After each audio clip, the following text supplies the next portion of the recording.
Hey everybody, today I want to talk about post-production workflow. How we move from basically a card to the editing process, backup process, and those things. Now there's a ton of videos out there on this stuff, so I'm assuming that you've done your research, that there's not really anything new here, but you might be stuck at some part of it, which I typically was, and that's why I made this video, is that I just needed somebody's advice so I could model it and then adapt it to how our workflow worked. So that being out of the way, here's what this video is about.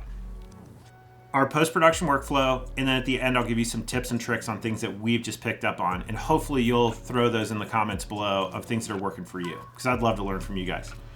Okay, so let's get into it. To start out this whole process, everything from this side over, these cables included, is what goes with us on set in that bag. That's kind of our briefcase bag. It holds basically our post-production workflow bag. It's got a laptop, drives, multiple card readers, everything from micro SD, backups of backups. This is an CFast reader. This is another CFast reader. We'll talk about that at the end. This has got SD. This is random. If you guys have heard me talk about anything, it's does it solve a creative solution or a technical problem? Half of these card readers are because we ran into a technical problem and we ended up realizing we always want to be bomb-proof on this side of it, because when there's a problem at 11 o'clock at night, it's a big problem. So card readers, drives. These are just Lacie. We all know these drives. These are 5 terabyte drives. We always buy them in mirrored pairs. So we just think in our mind when we're buying drives, we're buying 2. So we kind of equivalent the cost of that. These are mirrored, so anything that goes on this goes on this. We bring sets of these. There's multiples floating around. And I just pulled these out of the bag, so it was what was in there. A can, I'll tell you about that in a few minutes. And cables, we bring a ton of cables, just multiple different kinds of cables, connectors. Laptops go down, we need to connect into somebody else's laptop. Somebody has just a different setup, or if we just need to do multiple things at once, cables. So here's how the process works for us when we get on set. Essentially, we set the drive up to the computer to a card reader, and the cards go into the card reader, and we send them to the drive. Nothing new there. Now, for most of us, we've used the drag and drop method forever. If we have a bigger project, we've started using software. There's 2 that I would recommend. Not everybody, everybody has an opinion on this, but for us, Shotput Pro and a program called Hedge. Those are the 2 that we use that work really well. Shotput Pro, more expensive, more elaborate, harder to learn, but I think it's a better product. Hedge, easier to learn, does the same thing, has a few more limitations. It's like $100. Don't quote me on the prices. We get home with these drives. This is a dual copy of our project or film, whether we've shot for 2 days or 14 days, all those things are on this drive. We get home, and this is the workflow. This is the whole thing right here. This footage goes onto our working drive. This is rated at RAID 5. If you don't know what that is, you can look it up. It basically is a 1 drive fail, and the rest of the 4 can fill that one in once you replace it. This is what we'll actually edit a movie on or a project on. Most of the time when I say movie, it's because we're usually shooting a movie that's anywhere from 10 to 20 terabytes. This would be our working drive. This one's 24 terabytes. Once we have this dumped to here, then it gets dumped to this RAID. This is just a generic 50 terabyte RAID, and it holds the project as well. These 2 live on site, and every night while we're editing or while we're sleeping, this is actually updating everything on here. So we're working off this, it's updating to here at night through a programmable program, super easy, called Carbon Copy Cloner. There's a lot of C's. Carbon Copy Cloner. So you can set in the dates, update at 5 o'clock every night, blah, blah, blah. This updates to here. So on site, we have 2 copies of the movie all the time.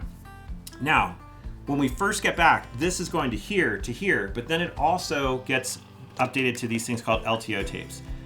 These take about 10 to 12 hours to make. They're a little bit, they're really time consuming, but we're typically editing the movie, and then this is all happening off an LTO deck that it's just happening in another room. We don't even think about it. And then it takes about 12 hours. You stick in the next tape. It's about 12 hours per 6 terabytes. But this is an off-site copy. This copy of the film is basically your, oh, there's something seriously wrong if you have to go back to this. Now, with this is basically all the footage. Now, this lives on a super top secret site somewhere. Now, the next piece of this, you're probably asking the question, but what about you've got this, but when you start adding music and graphics and all those things, that's where these drives come in. So essentially, every 7 days, we have a carbon copy cloner that knows what files are being added, and they go to this drive. And about every 7 days, this drive goes off-site and joins these, and then this one goes in and these just swap. So that's the workflow. Now, a few things that we've just picked up, the tips and tricks. Really simply, the first thing is budgeting this stuff into the post-production. You know, when we're doing bigger films, it can be anywhere from $5,000 to $7,000 worth of backups that the client or the distributor requires. So we want to make sure that we just don't cut ourselves short financially by having to eat $2,000 or $3,000 worth of hard drive cost. Next tip and trick I tell you is card readers. This is a Sonnet CF or CFast card reader. I love this thing. It came out like 4 or 5 years ago. It's built, it's just solid. It can do 2 cards at about the same speed as this card reader can do 1 card. What I found is real simple. Cheap cards, cheap card readers take more time. Pay more for card readers, pay more for cards. It's faster in post-production as far as transfer rates. So yes, they do work and don't work in cameras, but the reason we would spend more is in the post process. If we're having to do 10 cards at night, 20 cards at night, that stuff starts to add up. And if we don't have a DIT, somebody on the team, a producer, anybody on the team that's flipping cards, it's a long night for them. Next tip and trick, this can.